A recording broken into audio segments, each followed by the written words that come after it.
Okay, I'll call a meeting to order. This is the meeting of the Historic Preservation Commission, February 1st, 2018. We have a roll call.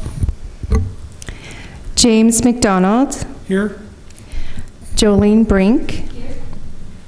Kathy Bickenhauser. Here. Paul Filicetti. Here. Julia McCarthy McClaverty. Joshua Polarine. Steve Adler. Here. Solomon Martin. Bruce Haroldson. Here. With 6 members present, we do have quorum, and with absent regular members, Bruce Haroldson will be voting. Thank you. Approval of the minutes of the last 2 meetings. We still are having problems recording, but everything will be recorded on the MCAT tonight, so we'll have to get minutes off of that, but still working through all of that. Anyway, approval of the minutes of the December 7th, 2017 meeting. Is there a motion or any corrections or additions? Go ahead. Is there okay. Is there a second? Oh, okay. All right. All those in favor, say aye. Aye. All right. Okay. And then the January 4th, 2018 minutes. I'll make a motion. Okay. Is there a second? Second? All right. All those in favor, say aye. Aye. All right. Okay. All right. Any public comment other than what's on the agenda? Right? Okay. All right. We've got a lot of things to go through, and we're going to there's not really any, what I'm trying to say. We'll have to look at this because I know some of you are just seeing some of this stuff, and we're going to have to decide whether we actually have a motion tonight or we give you more time to review it, correct? Is that kind of the direction we're going? Yeah, I think the hope was that we'd kind of digest it tonight and make comments and then have a comment deadline by it was February, 3 weeks, right? 2 weeks. I have it in the email that I sent out to you guys. Okay. So get comments in 2 weeks and then compose a letter. Okay. So I don't think we need to make a motion on anything tonight. Okay. But and we can just see what we think. Okay. Too. All right. So the first part of new business is the CLG grant draft review. If we could do, and we probably will have to, because you have to have this in by the 22nd, correct? So we probably will have to make a motion tonight on, or do. Yeah, I suppose that would be a motion. Yeah. To pass it. Well, why don't you go ahead and go through the. Okay. This is our annual grant for the CLG from the State Historic Preservation Office, and we just have to get this in by February here in order to meet the requirements of the SHPO office and the federal requirements. So, Emmy?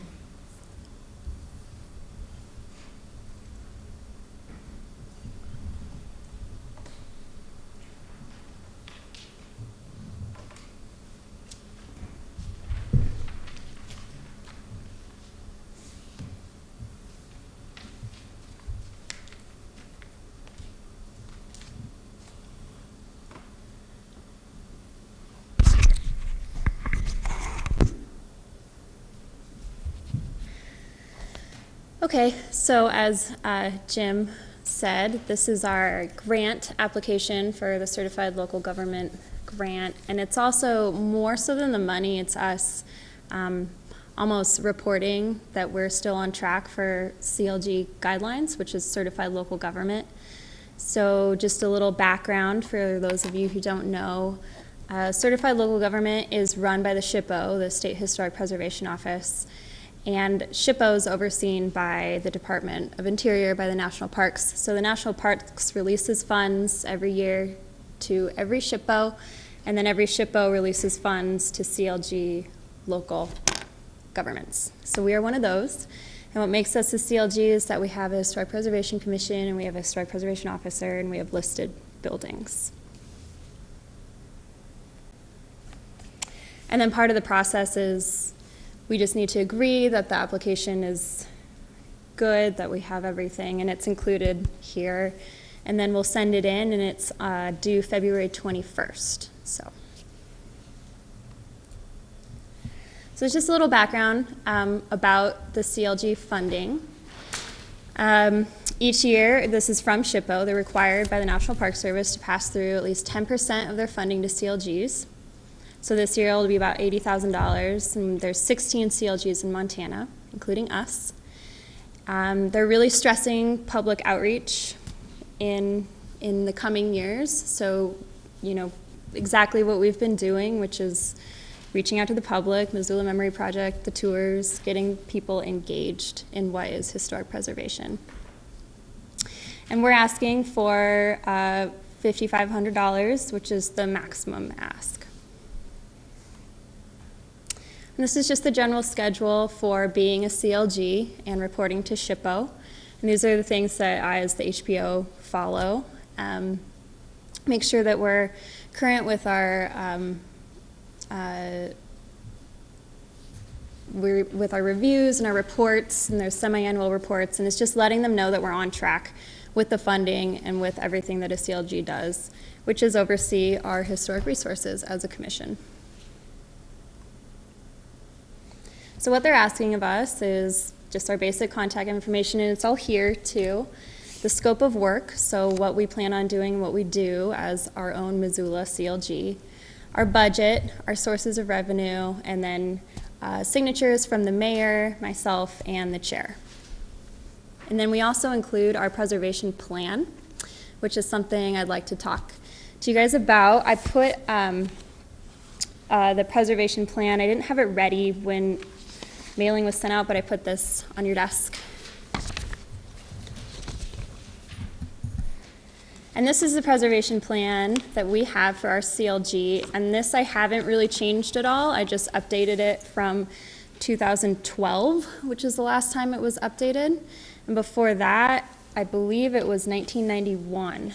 So I have our previous plans here, if anyone wants to look at them. The first one is a comprehensive plan, and then everything after has just been kind of a brief overview of what our plan is. So our comprehensive plan was drafted in 1990, and it's about this big.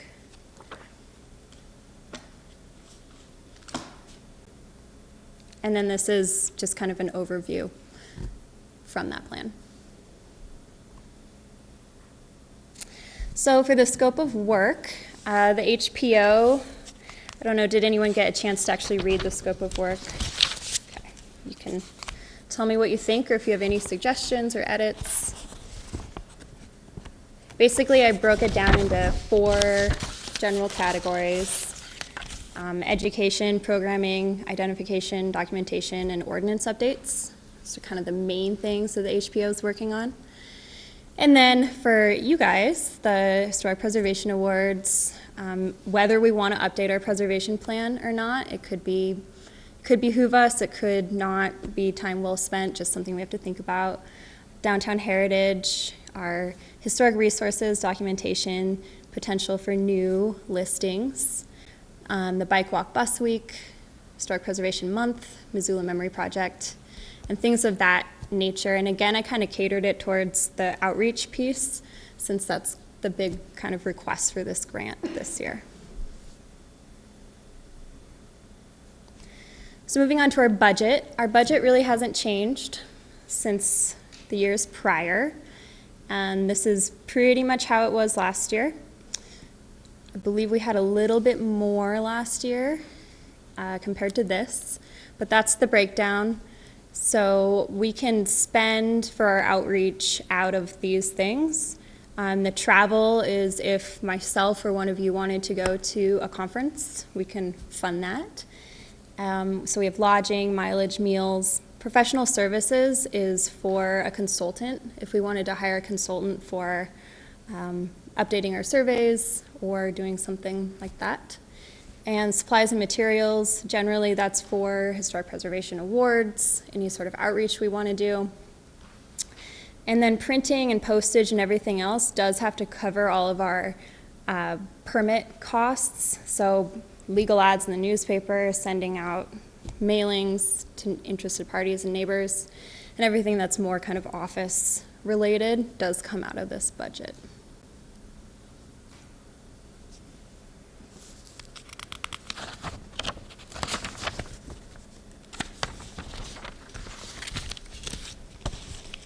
And then in terms of our revenue, we do have to have a match, which is the city. So it's the city budget. Donated services is another, and that's your guys' hours. And I didn't include this up here, but technically with your hours, we have about $9,288 of just donated hours. So that's just volunteer hours. And then the grant request, which is $5,500. So it's pretty simple revenue budget right there. And that is essentially it as far as the CLG application.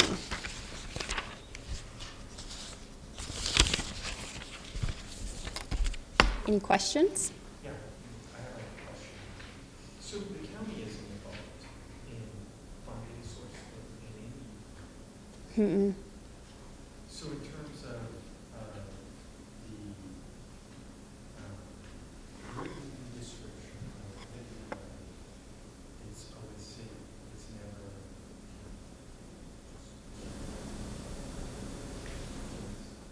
Is there, I mean, even to the point where it says, provide content on actions that impact historic resources, including city, state, federal, and private programs, including state county. We could include it, but it's just that the county isn't a CLG. We're not really overseeing any county actions. Yeah. But as a good practice, I can include county. I mean, my personal opinion is that I think we should include it, but I mean, it seems if you're from city, state, federal, you miss that one. Yeah. And so often counties and cities, they'll have their own programs, but we just don't. We just only have our city program, so. Well, and knowing a little bit about some of the CLG stuff, it is very distinctly a city. So maybe you could always put that under like education and outreach that, we'll be happy to reach out to the county. And that way it keeps you within those definitions. Oh, sorry.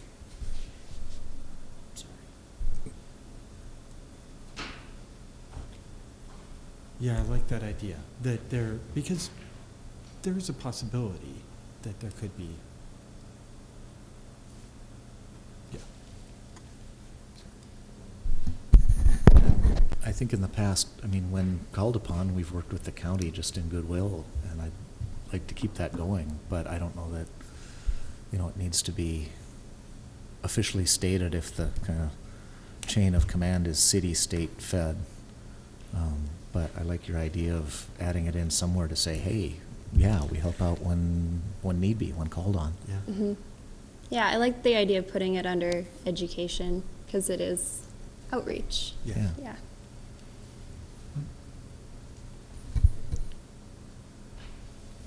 Everybody make sure you have your microphones on, because that's the only way we can record tonight, so, okay. Are there any other comments or questions? I guess the main thing is this preservation plan that you have in front of you, and this stuff we've talked about for over the last year, and even before Emmy was here, but I think it's pretty straightforward. I don't know if we have anything to really change in it, but is everybody pretty comfortable with the grant application? I would say, yes, I am, and with the caveat that I think the HPC preservation plan should be updated in conjunction with the downtown master plan and heritage planning. Once those two come in, that this should be looked at then to coordinate back with those. Yeah, I think that's a really good point. Yeah. I completely agree. And kind of fleshing it out a little bit Yeah. as we do that with the downtown master plan. so that, I mean, it'd be nice to revisit some of the elements that we had in 1990 of, you know, a 5-year plan or a 3-year plan of what we're actually going to tackle could be something that we do as well. Mhm. I do have one correction. My email address is wrong. Oh. That was probably because it was before. Good catch. Yeah, so everyone check their contact information.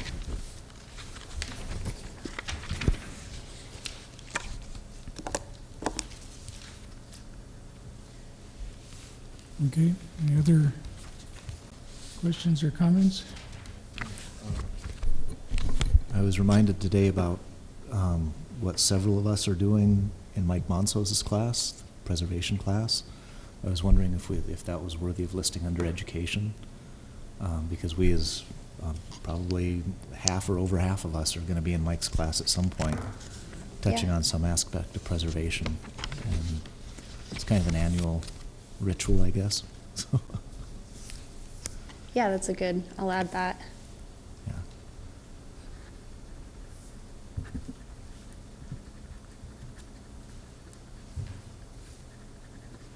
Anything else? Is there a motion, and then I'll open up for public comment? I'll make a motion to approve the CLG grant application as with some modifications discussed. Is there a second? Second.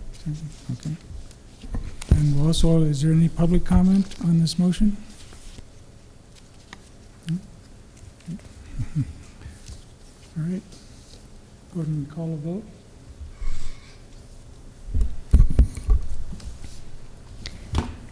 Jolene Brink,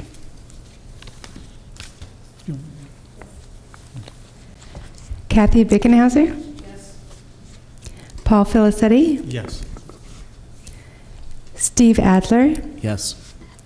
Bruce Haroldson, Yes. James McDonald. Yes. By unanimous vote, the motion passed. Very good. Okay, the next item of business, new business, is a presentation on the historic demolition permit draft. And I believe everybody received that in the mail. And I don't know if everybody's been able to get through it, but we want to, Emmy wants to present it tonight and ask for any comments. And then, but we're going to leave the comment period open until, I think we said the 15th, right? I forgot to bring that. I believe it was, February 16th, which is the Friday in Friday. 2 weeks. Yeah. And then we will draft a letter that then will go before the planning, or the, Planning board. yeah, planning board, Mhm. but, yeah, but, yeah. So, I guess I'll turn it over to Emmy and, yeah.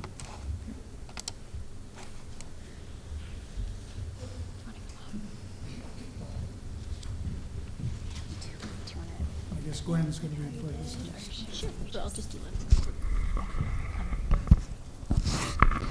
Good evening, Gwen Jones, City Council.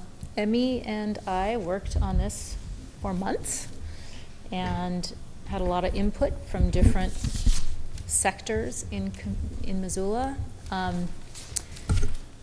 It was presented to City Council in the Land Use and Planning meeting a week or two ago. Seems like a month now, but it's been going fast. And I would describe the reception in City Council as we were definitely over the big substantive hurdles down to tweaking ideas here and there, which I thought was good, instead of people wanting to go in a completely different direction. And now it's in front of you, and I think when we were working on this since last spring, a big goal was trying to provide more structure and more clarity so that it's a better tool to use in the long run. And I think it still can use tweaking here and there, but I hope it's at that level now. One area that I think we still need to work on, and we are working on it, getting a little bit more input on, is how to approach having a resource be on the market and being completely free and unfettered, so that perhaps a buyer who is either a commercial or a philanthropic purchaser would feel that they could come in and purchase it. It sounds simple and it's really hard to do. So we have taken a crack at it. I think that section will continue to be modified because there's a lot of subtleties in real estate and in real estate law that to create the right incentives and get the right outcome, it needs, we're gonna get as close as we can, I think. And Emmy's done a huge amount of research across different jurisdictions in America. I don't think anybody's found the perfect answer to this, but we're working on it. So anyway, but in general, I think it's the point of it is to really provide more structure, better tools, better understanding. That is one thing that City Council can do. So we're trying to provide that in this draft of an ordinance. And I'm looking forward to hearing your comments and ideas and viewpoints on it. Good.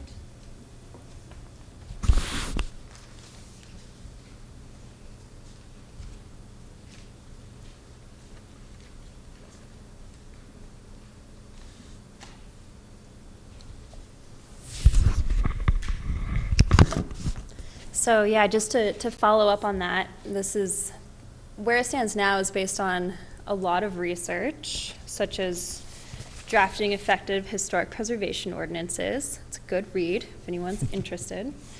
The Bozeman Ordinance, Bellingham Ordinance, Butte Ordinance, Oakland Ordinance, New Orleans, and Washington, D.C. have been kind of the big ones that we've borrowed language from and ones that seem to work.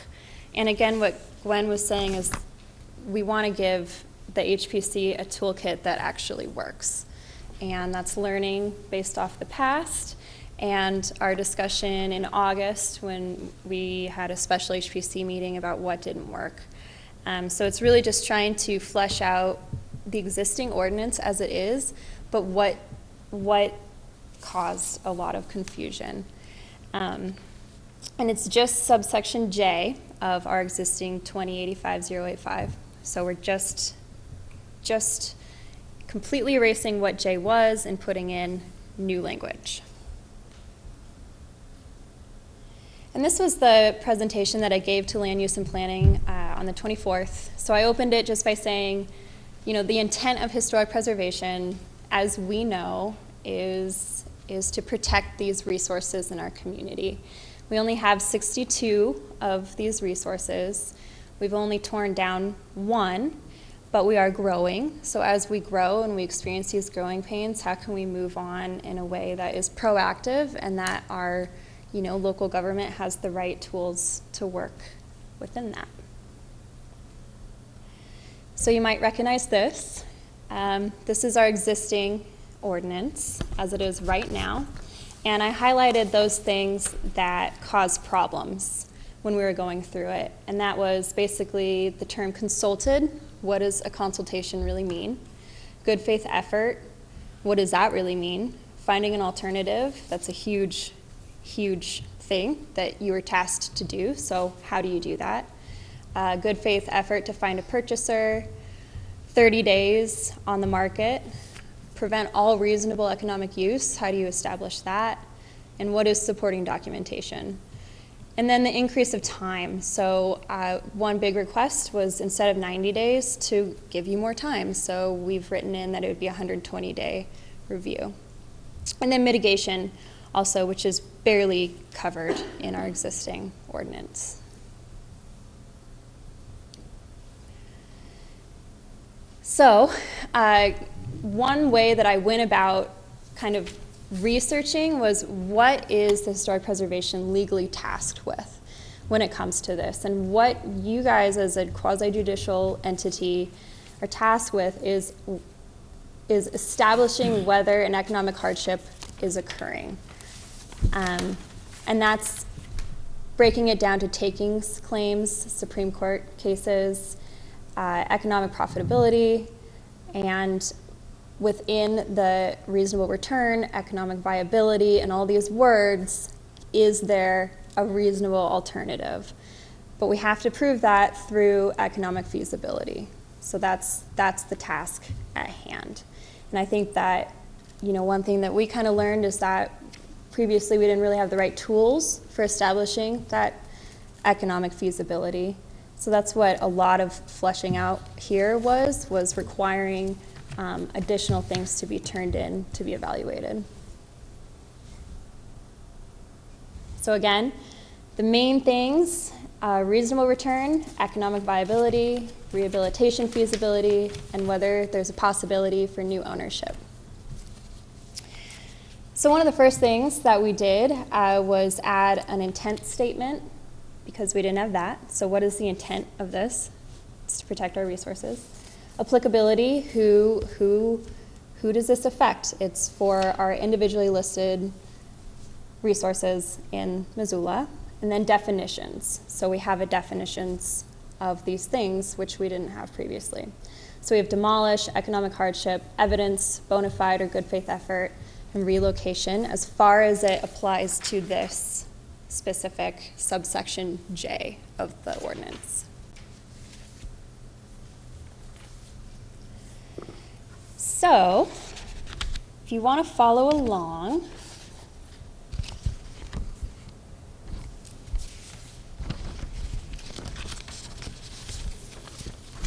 I'm just going to walk through the steps for attaining a historic demolition permit as we have it drafted right now.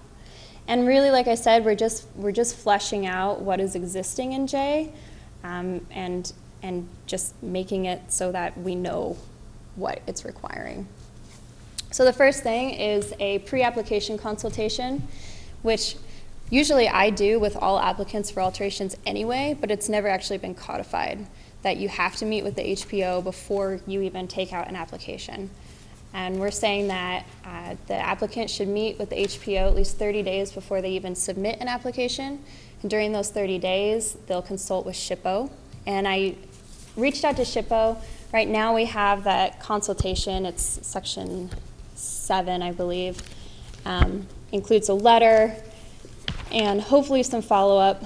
But right now it's just at a minimum consultation with the SHPO.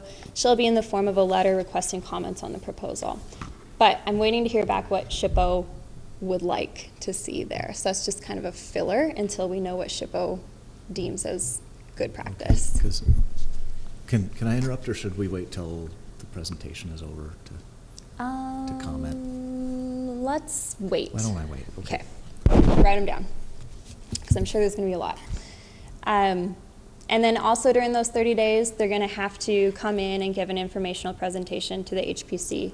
And again, that's before they even submit an application, so that we all know what's happening and we're all on the same page and we're starting the discussion. So after that, then they would submit their first preliminary approval application. So that's one thing that's kind of different here that we're going to have to wrap our heads around, is I've kind of made it into two different processes. So there's preliminary approval with the HPC, and then following that, if it is approved, then we move into mitigation efforts, if that makes sense. And I'll explain it as we go. So then they submit the draft just like they used to, just like they always do, with the same things that apply in the rest of the ordinance, and we have public notice, which is the same.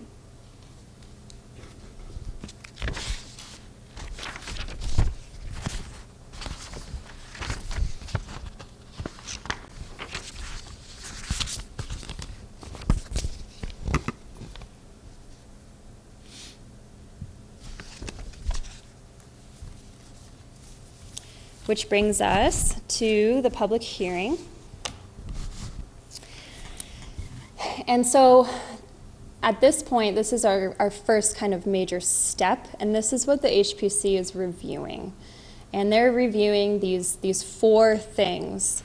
And if you go in your packet, the requirements are certificate of economic hardship, and then we have a list of 11 things that entails for the HPC to review.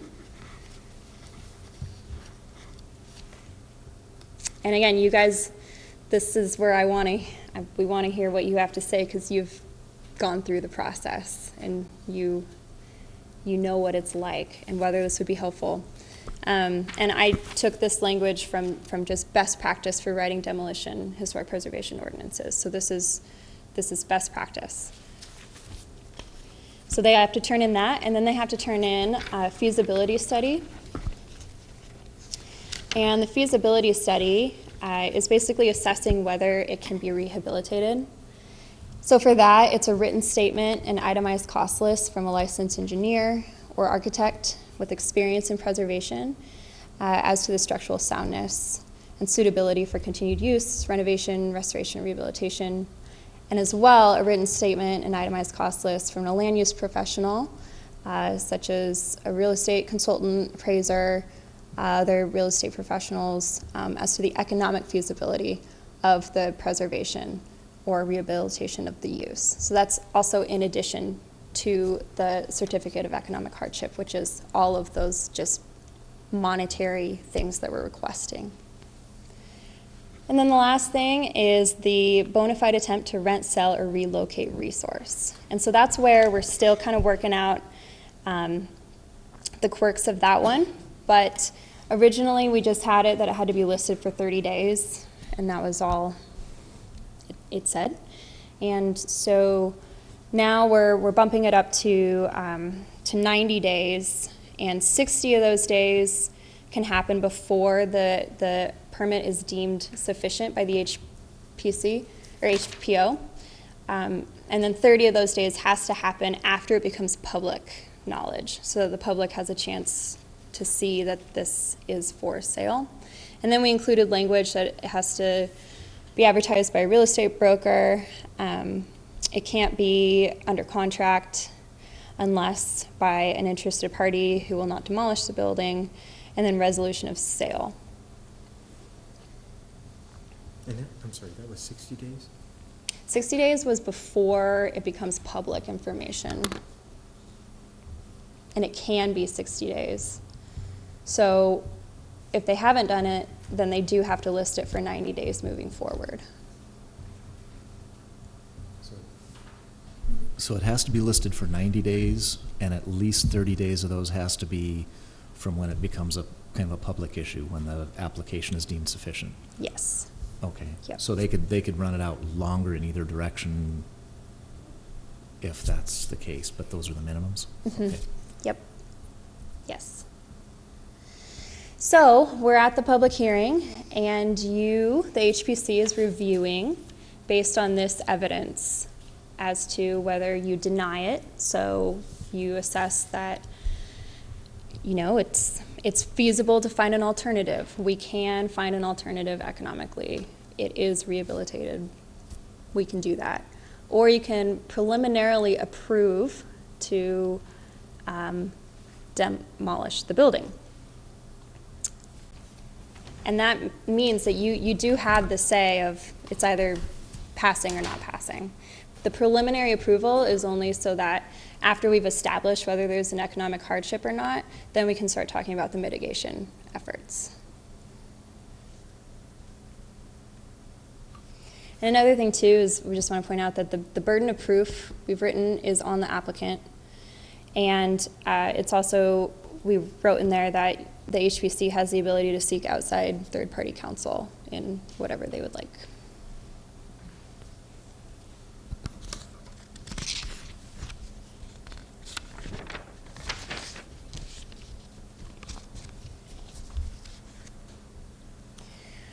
Okay, so say the HPC has preliminarily approved this permit for demolition.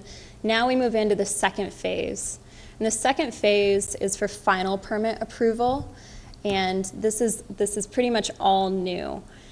So again, it's just preliminarily approved at this point. They can't get their final demo permit approved until they've also turned this in afterwards. So we have a documentation plan, and that's just fleshing out what is documentation, HABs quality, photographs.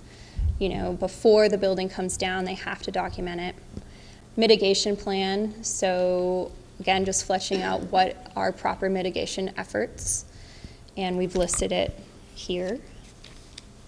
And also in documentation, we're saying that it does have to be by someone who is established by the National Park Service, you know, has the qualification standards, which is a new thing as well. And then mitigation, we list possible efforts, you know, designated interpretive space, brick and mortar, National Register updates, development agreement, etc. And then we move on to a redevelopment plan, and that's new as well. So they're going to have to turn in sketch plans for redevelopment. And that's because we don't want the building to come down and then have nothing go up in its place or a parking lot. We want to be able to have some say that if you're taking down this resource, something else has to go up as well. So sketch plans for redevelopment, deconstruction plan, so mandating that deconstruction does have to happen. It can't be demolished. We have to have a local deconstruction company go in there, establish what is historic, and save those pieces. And then any other documentation as requested. So we leave some wiggle room there too. And this also is, you know, understanding that we're dealing with residential houses to major commercial buildings. So it's covering everything in per project specific. So after the applicant has had preliminary approval, they have 2 years essentially to complete this. And they do have to complete all these measures in 2 years. And one other thing that's different is that they turn in all these things to the HPO. Before they turn it into the HPO, they're going to the HPC to present to you guys, and that's in an advisory manner, just because there's so much more to review. So that's another thing I want to talk to you about. So it'd be advisory. They would bring it to you, bring it back to me, we'd discuss, the HPO would deem it as sufficient, and then they would have the 2 years to complete everything. And they would present to you guys the redevelopment plans, mitigation, all of it. And then if we're all in agreement, the HPO would deem it as sufficient. And the advisory would be for them to take what you have to say on this, digest it, we'd rework it, and then I would deem it as sufficient.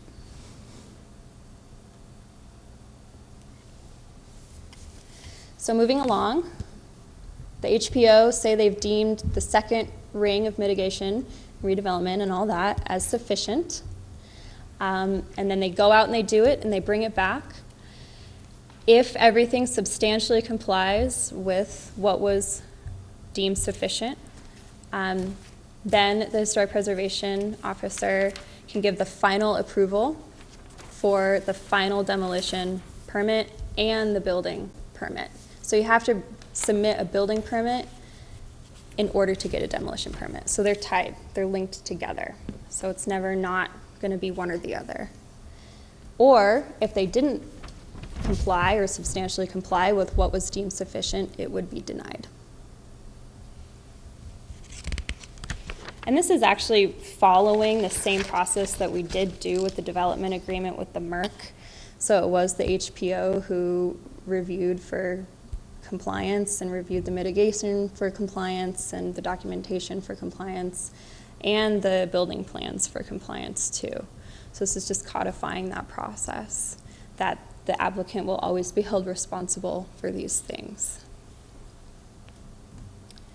And then the application checklist, to go over it. So you have that preliminary, whether it's an economic hardship, whether there's alternatives, and then the final with the mitigation redevelopment.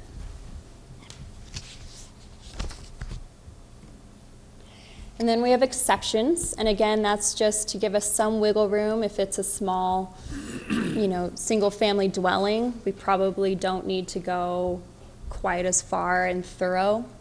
If it's a major downtown commercial building, then we absolutely should. And then the appeals is the same as within the broader 2085-085, so that's what we did with the MERC, so nothing's changing as far as the appeals. And what that takes us to is that in acting on the appeal, the official's decision is a presumption of correctness. So again, that's that burden of proof is on the applicant. So it wouldn't be starting all over new. It would be seeing what the HPC or the HPO found in error and looking at that specifically.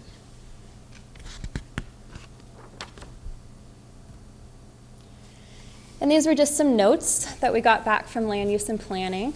And they're just kind of fleshing it out. And again, we're in the process now, we're rolling, but the whole point of this is to get comments and to talk and to flesh it out before we move further. So they were questioning the definition of evidence. So that's under the first part of definitions. And then under 6C,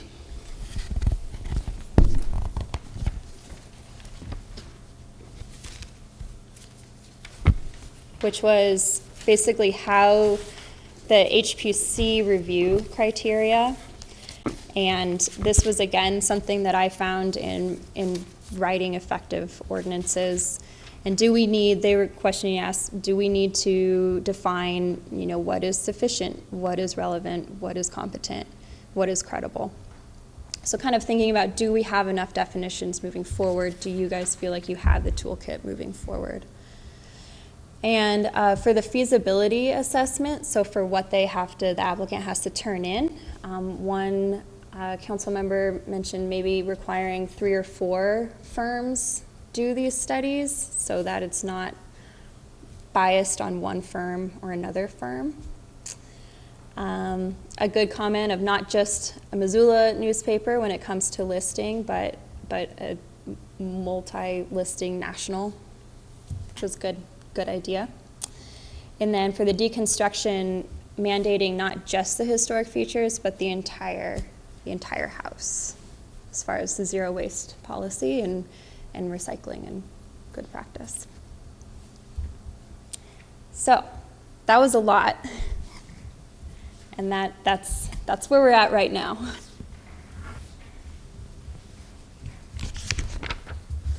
And so what we were thinking is you guys could, hopefully we can have a discussion, you can go home, digest it, come up with comments, if you feel comfortable doing that.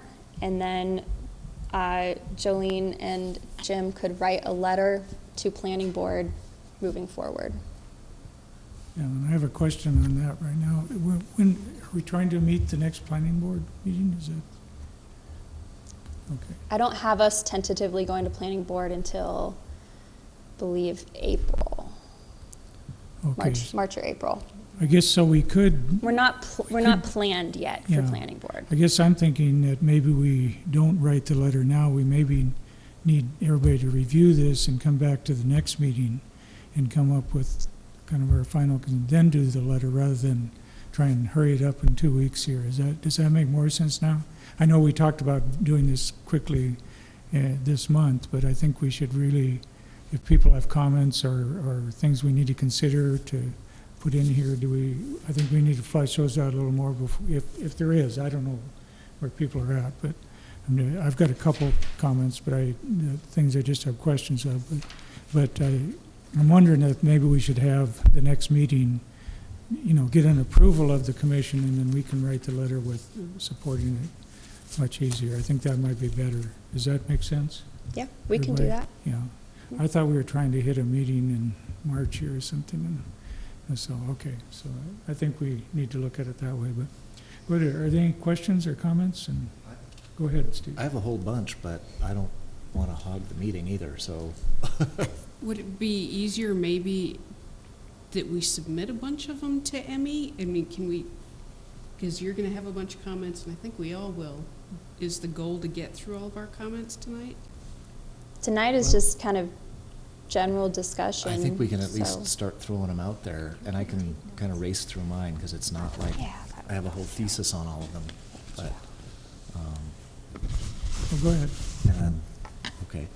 I'm just going to kind of go through my notes that I had.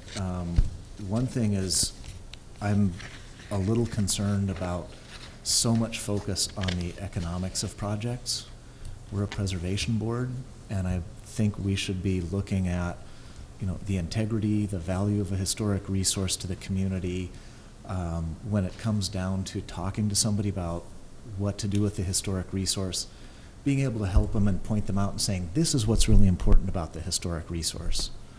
I'm uncomfortable judging somebody's pocketbook. I can judge history, I can judge resource, I can judge style, I can judge original material. Those are my strengths. But if we're going to start judging based on economic feasibility, somebody's pocketbook, the last 2 years of their business, then we need an economist or a CPA or somebody else on here too. Because I don't see analyzing somebody's economics and their business plan necessarily as being one of our strong points. We're all on this board for our involvement with preservation and history, not necessarily economic, judging somebody's pocketbook. Yeah, So- I totally hear you. Unfortunately, when it comes down to law and legal proceedings, that is what the quasi-judicial aspect of Right. being on the board is whether it's a takings or not.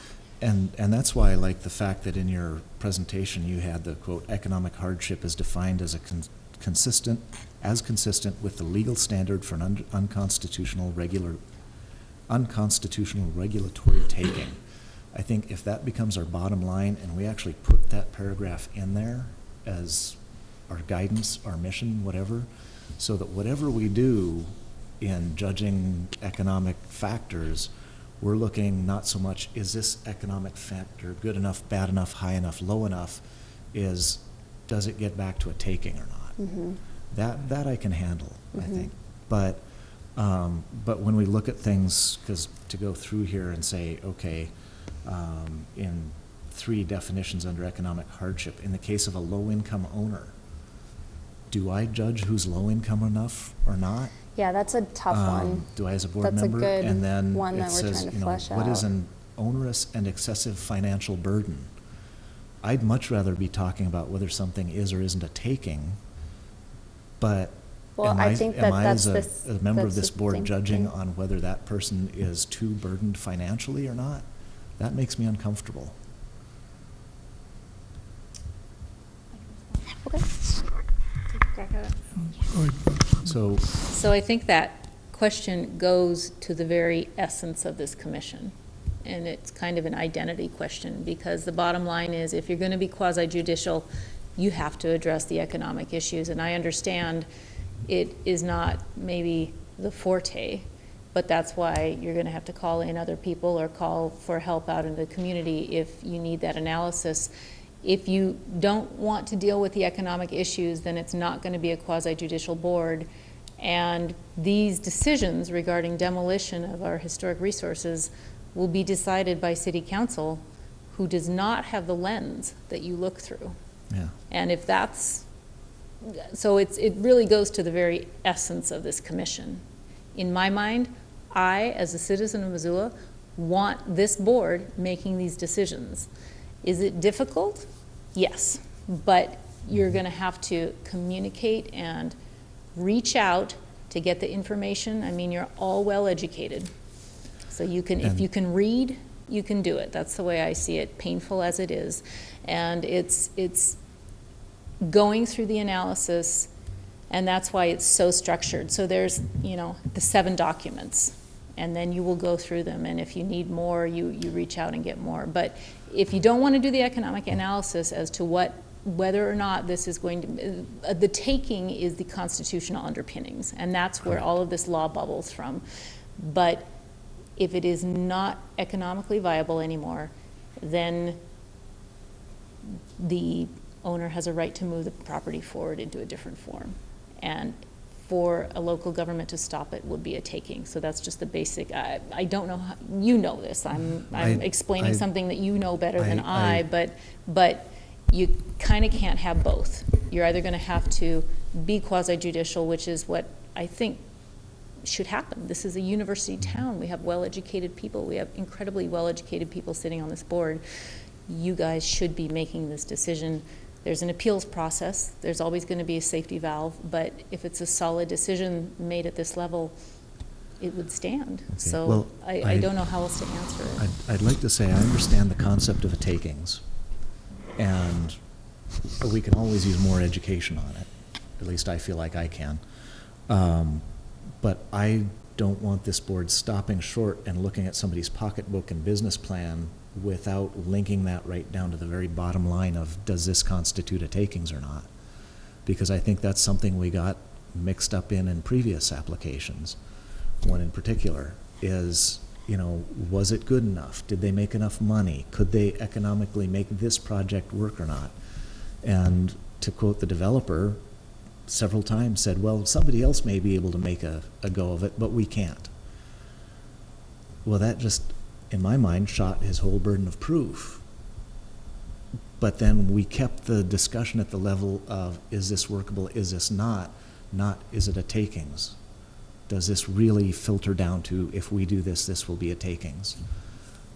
If that's the underpinning, I'd like to see it out there and really expressed in the ordinance saying this is the bottom line. So even if we filter through all the information to get to a bottom line, this is the bottom line. It's not a matter of, can we make enough money at this project or not? It's a matter of, does all of this economic working turn out to be a takings or not? So I think I would like that to be much more apparent, even if it's just that quote right there, saying, hey, it all boils down to takings, and yes, we have to filter through all the economy and the business of it to help establish that. But I think that would have helped us out previously had it boiled down to kind of a bottom line and not getting mixed up in the minutia of a business plan, and does this business plan work, and does another one work, or does it not? All of those may have been totally independent of whether this constituted takings or not. So anyway, enough. So But I I think you think- need to put that in writing, because I am not understanding what you're saying, because to me, that sounds like going back to an extremely broad, vague ordinance, which didn't work.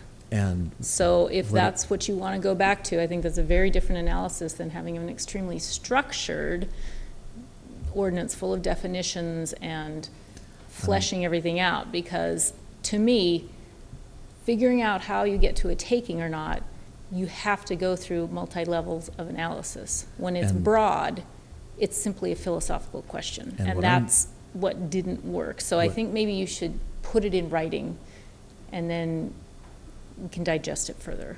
what I'm saying is, I think structure is good, but when I see terms of case of a low-income owner or onerous or excessive financial burden, that doesn't mean much to me. A takings means something to me, and that I get. So if our bottom line, if our most basic underpinning is this a takings or not, I think we need to go through all of the economic analysis to find out whether it's a takings or not go through the economic analysis to say, do you think this one makes enough money or not? Is it worth it? Can anybody do it? It needs that bottom, that foundation line in the ordinance, I think.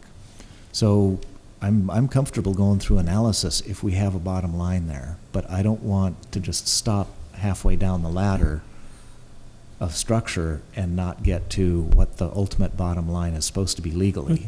Let's have some other comments. So, yeah. Yeah, Paul, do you want to? I would ask that Steve, because I would agree with Glenn, I'm not following your logic, but I would like to read it. Okay. So if you can write something up, I think that'd be really helpful. I do have some, because I think there are some contradictions just in the text, not bad contradictions, but some of the words are used plural, alternatives, and some of them are singular, alternative. So, and I haven't finished reading it, because it's a thoughtful document. So I think rather than go through all of them, I'll just clean it all up and forward through comments. But I do want to say, this is an amazing improvement over what the previous ordinance was written as, and I commend you for that. So thanks for the effort.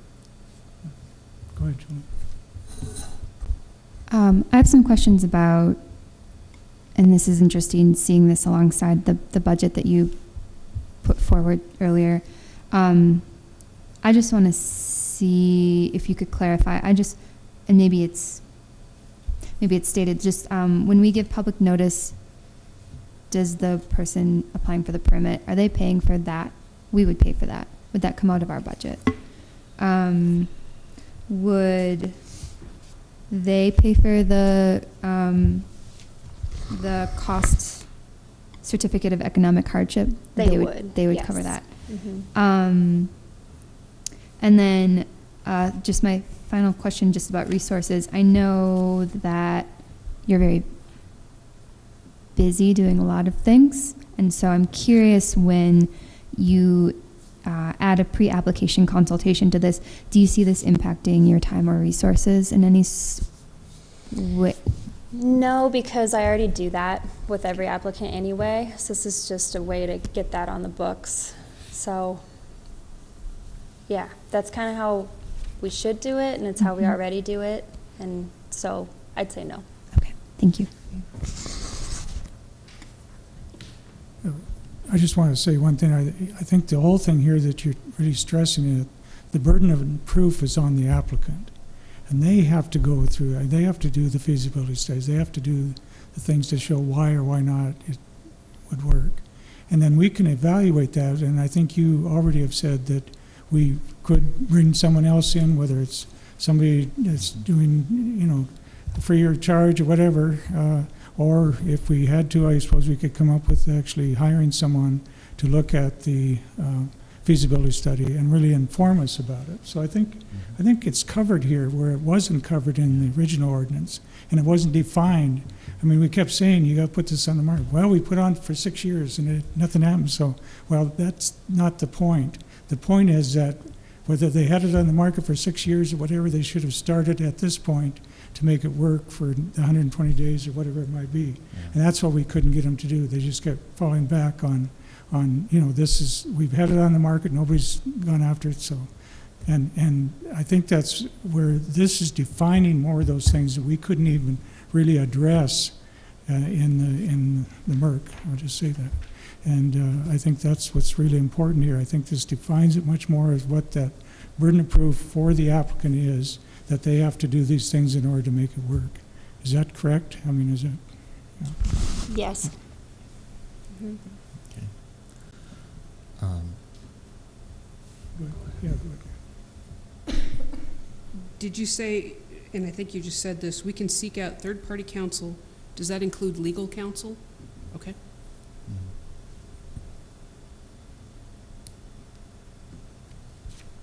Bruce, do you have any? I'll probably wait to digest this a little more, but being new to this process and following, as a public member, the process that you all went through, this seems like a much better structure and a much better approach to allow us to preserve historic properties.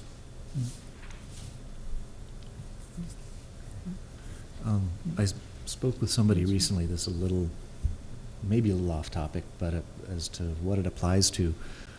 Somebody who has a historic house, it is a contributing element of a historic district. And he said, can I get it individually listed? And I said, probably not.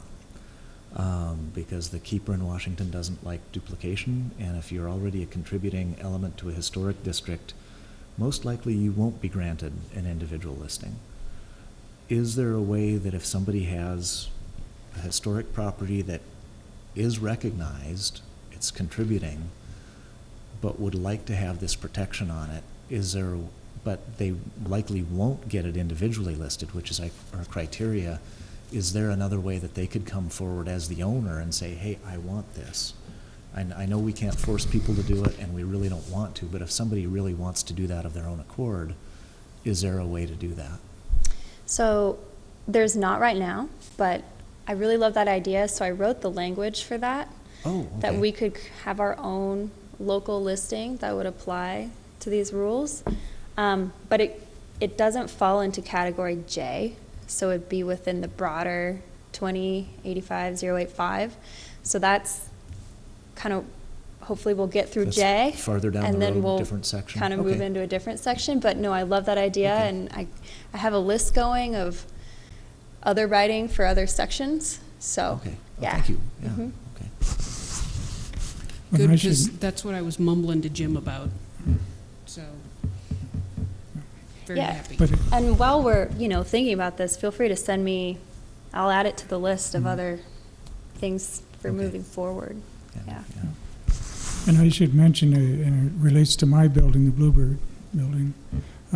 Originally, it was contributing, but once we were able to restore, especially the front facade and the bottom part, we could do it we then made it individually significant. So it can be done. We've done it in other cases too, in the parks and other areas where it's just been part of a district where we've Oh, okay. actually changed it. And even made landmark status out of some buildings that were just in a historic district like Lake Hotel, which we just finished. So, it wasn't individually listed, but it was part of the district, and then we were able to individually list it as a landmark. So, it's, that's pretty big, and that's totally different, but it can be done, I guess that's what I'm saying. Okay. You have to have a lot of good documentation in order to do it, but it can be done. Julie? I have a question about the 2-year time period after, is it the preliminary approval? I've been thinking a lot about loopholes and just wanting to make sure that there's not a point where something gets reset in this process by things being messier in the real world. Is there, from the preliminary approval to the point at which, say, you hit the final approval, number 11, and there's this process of deeming the permit sufficient, is there a point where that time is like resetting itself each time you say you submitted, so say they submit their final building plans to the city and it's not okay, and we say go back, fix it, go back, fix it. What happens if within that 2-year period they don't fix it but they're still in the process? I guess how I went about it is if they don't fix it by the time we're at the 2-year mark, then we'd have to start the process over again. So they Is- wouldn't get their demo permit and they wouldn't get their building permit. Is there a way to grant an extension, or, We could write that in.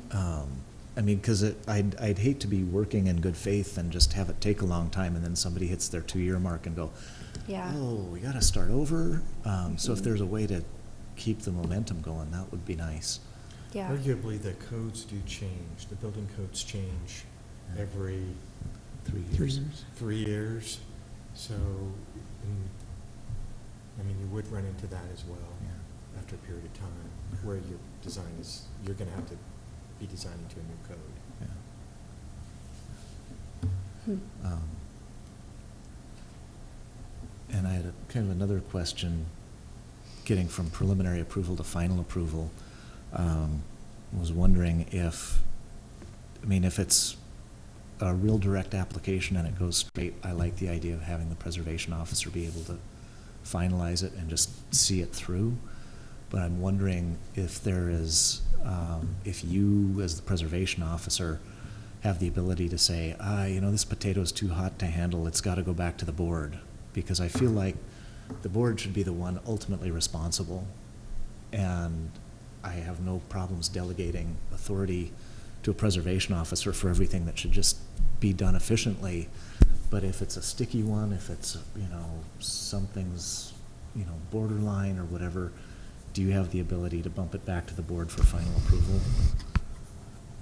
That's a good idea. I hadn't thought of that. Yeah. It's a good comment. It'd be nice maybe putting in like a clause that the HPO can always redirect to the HPC or something like that. Yeah. Because I get the potato being too hot. Yeah, but I certainly wouldn't mind as a board member, making sure that ultimately we're the ones finally responsible. So if it's not one of those cases that's pretty direct and easy to carry out and non-controversial, is there a way we should be able to either jump back in or be called back in if things get sticky or messy or too borderline to judge or something, because just want to be able to give you the backup so that you're not the one sitting there all alone going, you know. At the same time, I wonder if, if we give a approval and put certain conditions on, we maybe have to define those conditions pretty distinctly, what they actually are, so that you can make the decision without having to come back to the board too. We can't just say, do this, we need to say exactly what needs to be done, which then you have more of a way to look at if they've met that requirement, I guess. So we have to be a little more detailed in what we ask for other considerations. Does that make sense? Yeah. And I wrote in that, it's possible that we'll go into a development agreement, and I see that as probably happening. Like, a list, we come up with a document that we've agreed on, the HPO deems it as sufficient, we have this document moving forward, then they go out, do it, and we can reflect back on what we deemed as sufficient.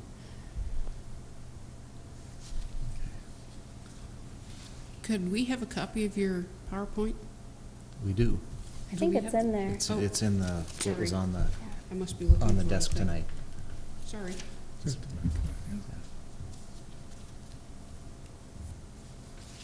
Oh, sorry. I was looking at the stuff that came in the mail. And that was the LUP version. It's slightly different, but it's the same. It's the same.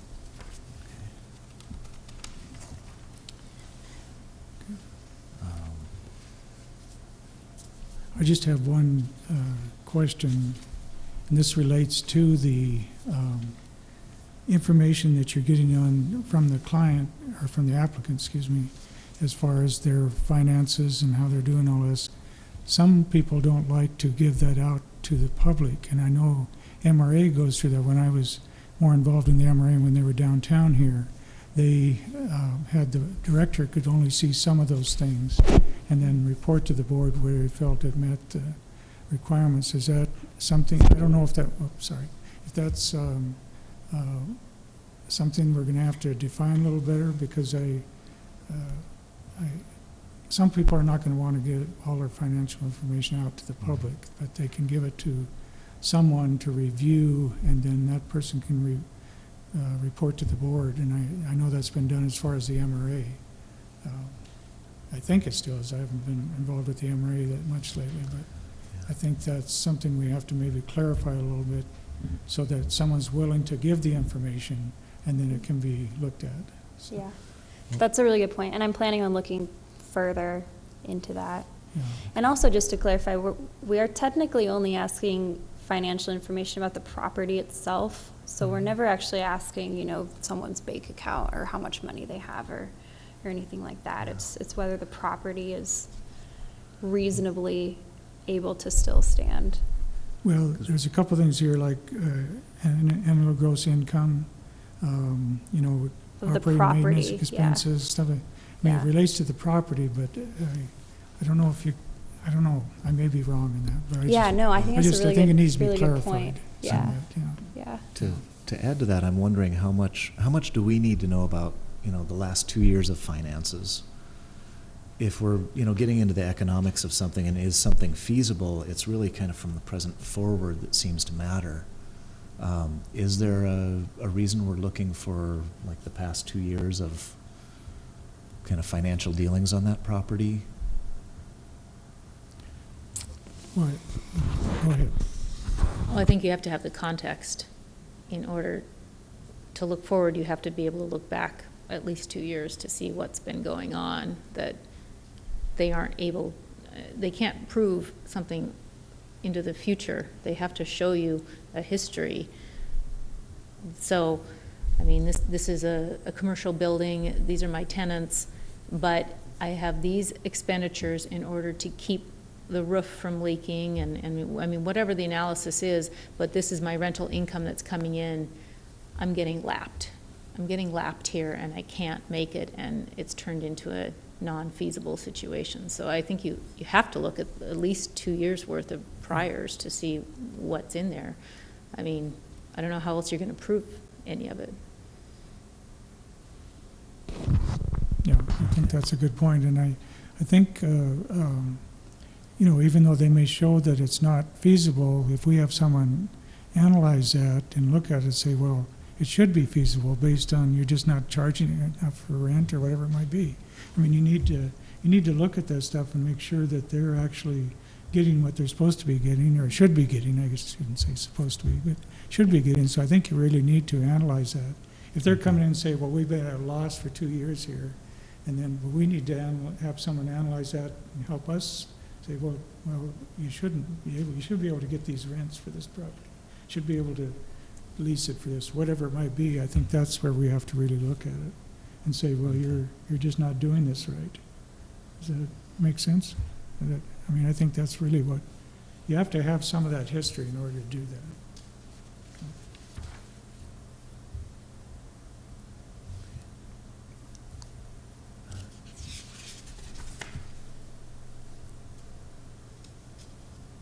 Anything else or comments?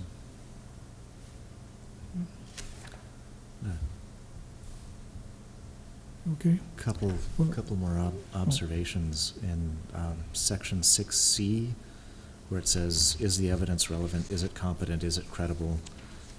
This is kind of nitpicky. Is competent and credible the same thing? Is the evidence consistent? Is the one I'm worried about, because if we have two opposing sides on a demolition, the evidence is going to be contradictory. And so if there's some requirement or some expectation that the evidence be consistent, we might run into situations where just by its very nature it won't be, and it's then up to us to kind of hash it out. So I'm thinking about, should we just strike whether the evidence is consistent or not? Yeah.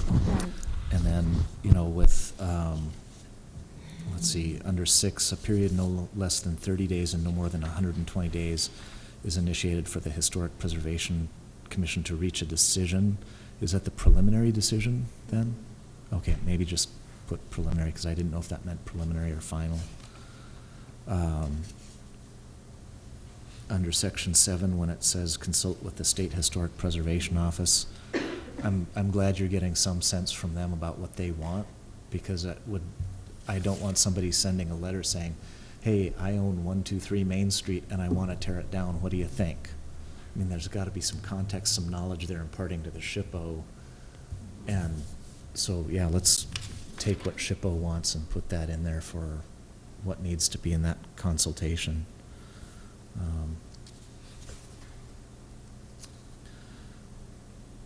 There was, let's see, I think what would be good is we're going to have some time here, is to really go through it and actually write down your questions and comments, and I can get together whoever wants to and then present it at the next meeting where we can make a final decision. But just to kind of go through this and just throwing out, I think we need to really go through the whole ordinance. I've only been able to read it for less than a day here, and I need to do it again before I even comment on some of this. But I think, would that be better than to try and just I've pick just through tonight I've just got and see what, a couple more, and just I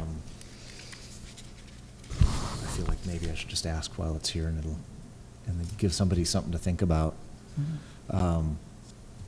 Under, let's see, section 8A10E, for economic assessment, there are a couple other things you may want to include, like Missoula property tax abatement and grants. And people here may be able to think more. Oh, it's a comparative economic assessment of the utilization of all financial incentives currently available, including but not limited to. And this is our chance to give somebody an idea of what's out there and what's available to them. And so it lists several of them, and I was thinking we can still do Missoula property tax abatement and grants. Just add that to the list, and then if there are any other things on the list that we can offer, I think that would be great. Under the bona fide rent, sell, or relocate, so C4, where it says, a resolution of sale by an interested party is considered satisfactory if the offer for purchase meets or exceeds the listing price or is agreed to by the current owner. I mean, if somebody offers him something less than the listed price, but the current owner agrees to take it, and that transfers to somebody who will then, you know, not demolish it, I think that could, Yeah, It's that'd be just, great. I think we just never thought that would happen, but that'd be yeah. great. So it's not that an offer has to meet or exceed the price, it just has to be accepted, maybe? Mhm. Yeah. Because that still leaves the judgment up to the owner. Yeah, or is um, accepted by the owner. Yeah, and we can't force the owner to do anything, but if they decide to do it, let's give them the availability to do it. And then under the deconstruction plan, just because I had some experience with 503 East Front when that came down, and Nikki and Kate were kind of monitoring how that came down. They did some archaeology out there too. Should we consider some site archaeology, or at least surface survey or some amount of archaeology to go along with that for the site, if something does come down? That's a good idea.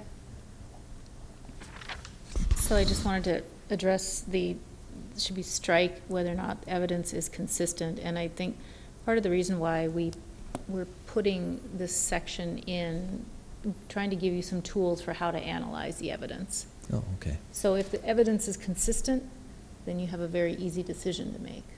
If the evidence is inconsistent, then you have to look at the strength of the evidence, the credibility of the evidence, or who is providing it. You get into that sort of analysis, so maybe that's not clear, but my sense was that was a difficult aspect in deciding the MERC, was how to deal with a huge mound of evidence, where to start, how to analyze it. So it's trying to give you some tools. It's the same thing if you sat on a criminal jury trial and you hear one side of the story and you hear the other. So they're not consistent. So you're going to have to find what do you think is the truth, how do you get at the truth? Okay. And that's kind of what these tools are. Do you think that needs more fleshing out, or now that you have an understanding of that, does that make sense? Maybe. Frankly, if there was another big demo permit that came through, there's the city attorney, you can get outside help. And I think these concepts can be explained in more detail then, but that's the question to ask to get that information in. I like your observation of, gosh, if the information is all consistent, it becomes kind of a no-brainer. But I didn't want the evidence being consistent to be a criteria to say, oh, you should find that the evidence is consistent, because a lot of times we'll have to hash it out. So if there's something that says, okay, if evidence is not consistent, how to hash it out, how to judge. Okay. Can look at that.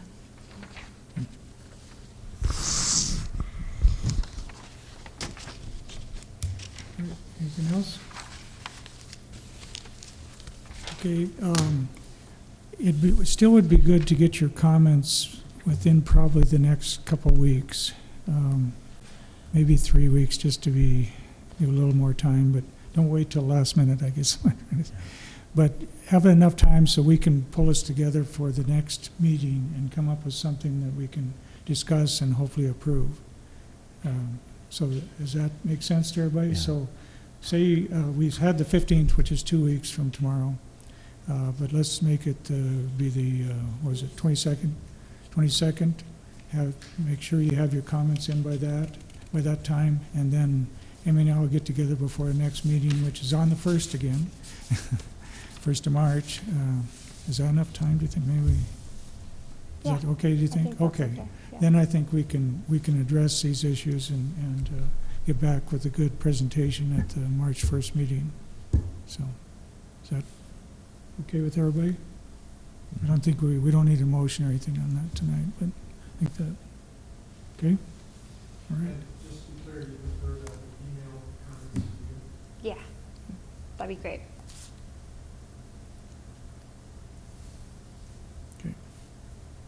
Any other comments or anything? Okay. Oh, do you have a comment? I do. Yeah, go ahead, yeah. If you let me.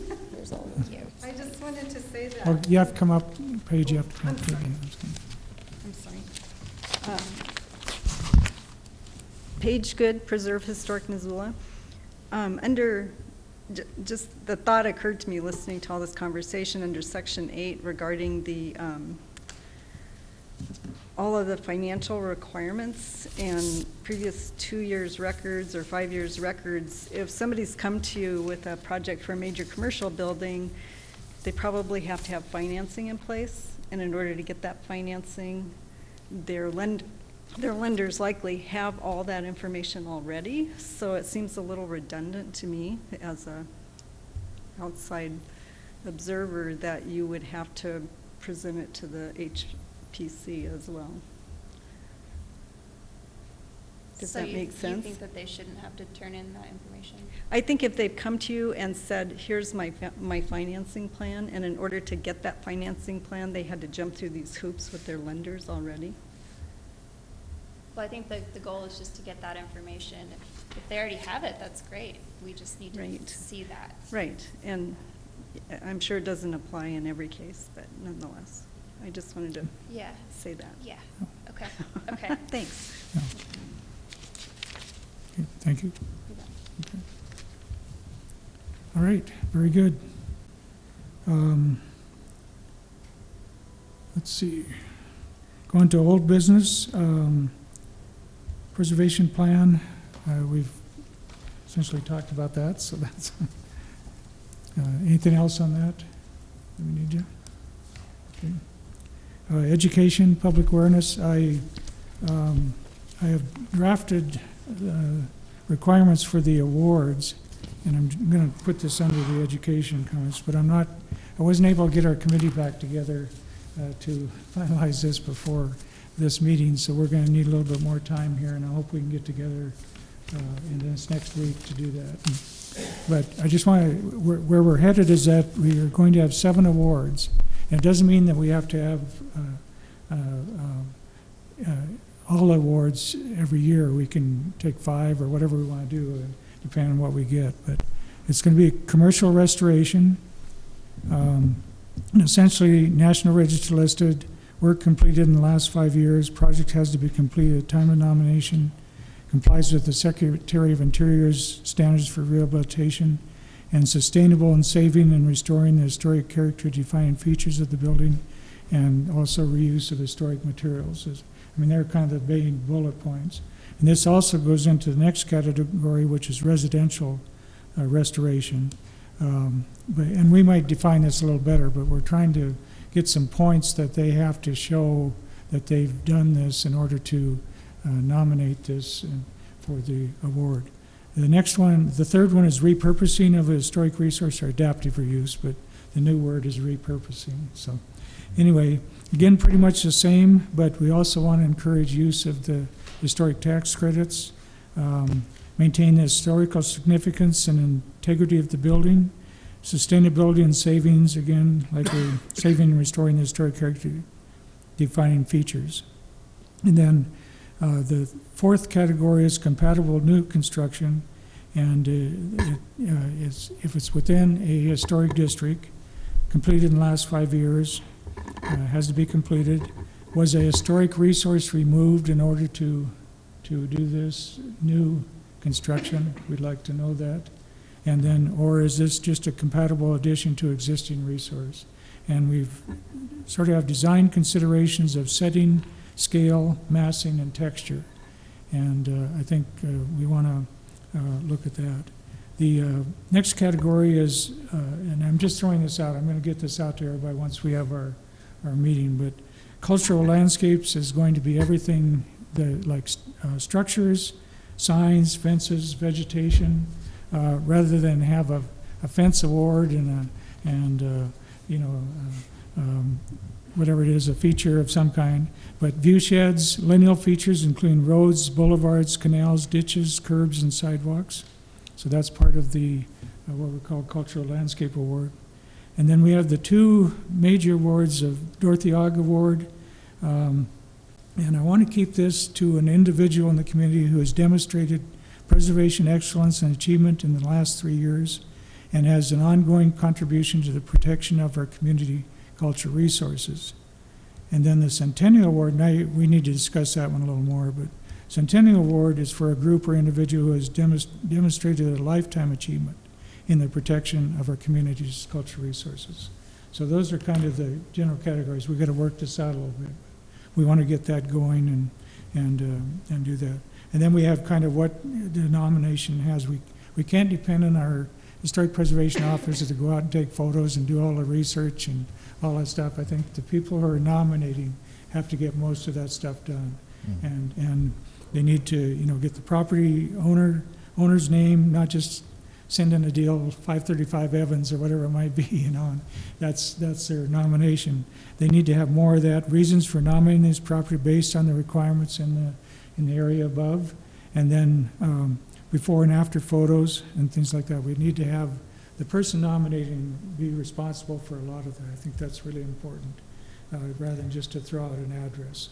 And I think that's really how we make this work a lot better. And then on the group or individual awards, you make sure we have detailed achievements based on the requirements for the Dorothy Auger, the Centennial Award. So that's the direction we're going. We'll have another meeting hopefully in the next week here and get these finalized, and we'll get these out to everybody so we can look at them at the March meeting.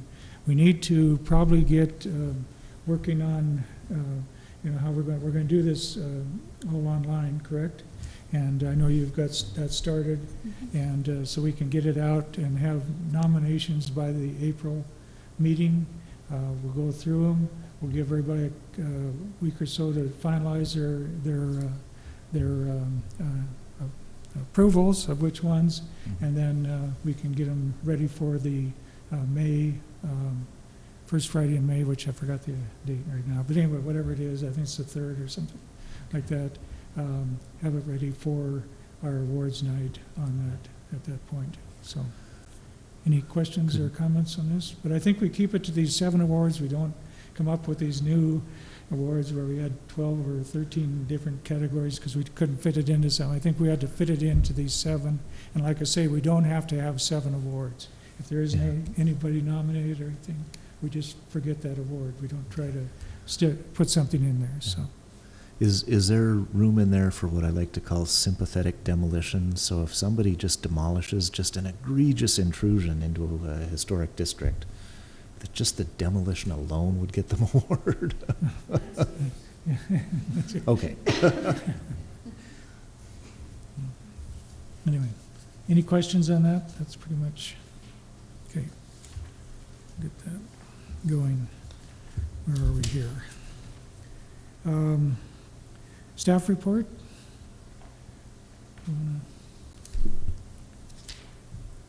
Do we have a Preserve Historic Missoula Oh, report? I'm sorry, did I skip? Oh, I'm sorry. I'll be Skipped quick. right over you. Preserve Historic Missoula, yes. Page Good, Preserve Historic Missoula. Just to let you know that we continue to try to work with the school district regarding the school administration building. I did speak with Ryan Montgomery again, and he's still pursuing a plan, a development plan for the building that will retain the structure and rehabilitate in a very sympathetic manner. But the school district's like a brick wall. So, and the other thing that we're working on right now is the maintenance building at the fairgrounds, and we're hoping to attend a county commissioners meeting in the next week or so and just bring up some concerns about its possible demolition, and like to speak more with Paul about any information he might have regarding that. We did talk to Dave Strohmeyer, and he's encouraging us to come and talk to the commissioners, although he doesn't know if he can sway the other two. But that's what we're going to continue to work on this month. So that's all. When is your next meeting? It's the 3rd Wednesday of the month. Okay. So I have to look. Same as this, whatever the- this is. I'm sorry? It's the same date as this one, or same day, right? Yeah. It was the 16th or? It might be, what's today? Today's the 1st. I have to look at my phone, I guess. But anyway, it's always the 3rd Wednesday of the month unless something comes up, so. You can pat. Thank you.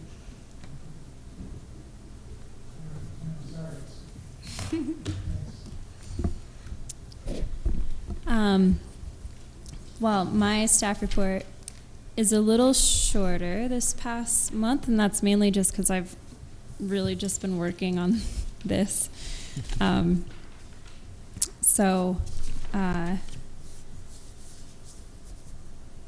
Yeah, so the grant, which I went through, the next step is I'll reach out to you, Jim, once I implement the edits that we talked about. And then the mayor. The Heritage, our Downtown Heritage Group, is doing really awesome. And the MDA, the Missoula Downtown Association, is working out a budget right now, which is great. And John Sand is our official intern for the effort. So this is exciting things moving forward. Last time, I believe I talked about how I updated the HB permit application for alterations, and that's now live on the website. And then that's just for alterations, and then once we get through this demolition process, we'll have the same thing for a demolition permit, so it'll be different. And just gave you the whole shebang with the ordinance update. It's been a lot. I went to a very wonderful meeting on the 19th, and it was put together by Dave Strohmeyer. He kind of spearheaded it, and Jim was there as well, to bring forth an advisory group for the county, a heritage advisory group.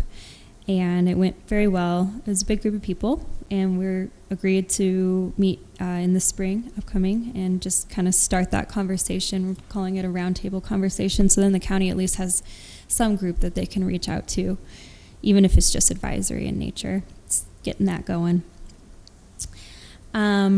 Still been working with the Moon Randolph Homestead. They applied after they presented to you guys last month for a Missoula History Foundation grant for rehabilitating the root cellar. And we're also writing a job description. I just finished it today to get them an intern for the summer. And we already have one student from the University of Oregon graduate program in historic preservation who's interested in that. So that's exciting. I haven't signed any demo permits for the past month. I hope you saw that Paul was featured in the National Trust preservation blog for the Zip Auto rehab. And I've been in communication with MDT as they're gearing up for the Higgins Ave Bridge rehabilitation, so that's kind of still rolling. Let's see, I went out to the fort and spent like 3 hours walking around with Dan Hall, talking about recent things that are happening and things that are coming towards us, and that was really interesting and fun. The Northern Rockies Heritage Center has a new, I think, director, and so it'd be great to kind of re-establish with them. So I invited them to come and give us a presentation one of these days. I'm going to do a video chat with the University of Oregon HP class in a week, and then like Steve and Jim, going to present to the certificate program at the UM. And I still haven't finished the New Year's letter, which it's still going. It's still New Year, right? February. And next month, we're going to have an informational presentation, hopefully from a MUD representative who also applied for a Missoula or a Montana History Foundation grant, and they have a very historic cider mill that they're going to tell us about. So that's what I got.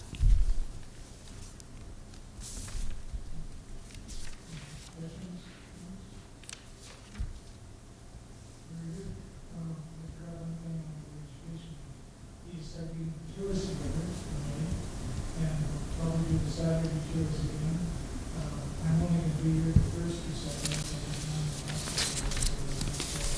both get involved with those tours. And kind of look it up. The idea is that, before Helen, I think we need a unseen Missoula tour again. I don't know how we're going to work that. So just for the Heritage Group, we're also planning to unveil the first tour in May to coincide with Preservation Month too. So we'll have some help on that effort as well. And then the other thing we talked about when homestead people were here is to have a workshop, like on historic windows or something like that. And is that something that people are interested in taking on? I know we have a Catholic codes and that more than in our office. There's been a lot of stuff, I've done a lot of it, so we could do a workshop, which I think is kind of interesting for homeowners and people that, just part of that's one of the sessions and things, so I think we should really look at that. Any other ideas? That's about all I have right now. We can kind of look at it, we need to get going on that so we get the, everything out, at least by the first of April, we'll set up for that, so. Anyway, we don't have to do that tonight, we just start thinking about other possibilities and who might want to do something on one of the Saturdays to help out in the other groups. Any other member comments? Oh, I have this. I just came up with a whole bunch of notes of ideas for Preservation Month. So I'll actually formalize that and send that out. And if anyone likes any of the ideas. Any announcements, events, the National Preservation Minnesota Show is going to be on Friday. This year it's on 13th. Thursday, Friday, and Saturday, June. Can't remember what those dates are, I read them over my that's before the 15th. So anyway, sorry about that. But anyway, that's coming up. It's out, so people can see what's going on and register. Also, because it's in June, it's going to be hard to get rooms. There are rooms available in several different hotels. Cedar and Hungry Falls and should have more information. There's not. Anyway, we'll try and get this out there, but if you're interested, it might be good to do that. So, and it should be good. There's some great things in the park, both there at Old Ridge and to the park up at the town. And there's stuff in Hungry Falls and Crosswell. So it should be a good tour. And there's the barns, the historic lodges, several big tours along with the big sessions. So, we'll get that, if everyone hasn't seen that, we'll get that. And one of the all-day sessions, I believe, is going to be a window workshop.